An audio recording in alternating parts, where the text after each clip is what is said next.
Welcome to our guide on adding DNS records in Bluehost.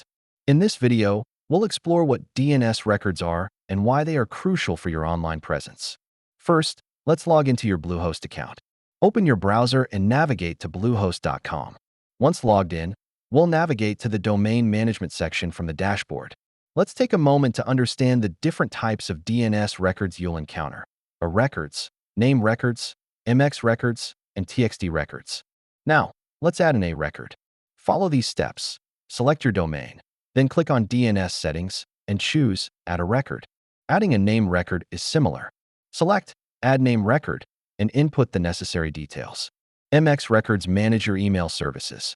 Ensure they're configured correctly for optimal email functionality. For verification and security, you might need to add TXT records. Here's how to do it. Once you've made your changes, don't forget to confirm and save your DNS modifications. If you run into any issues, refer to our troubleshooting section for common DNS problems.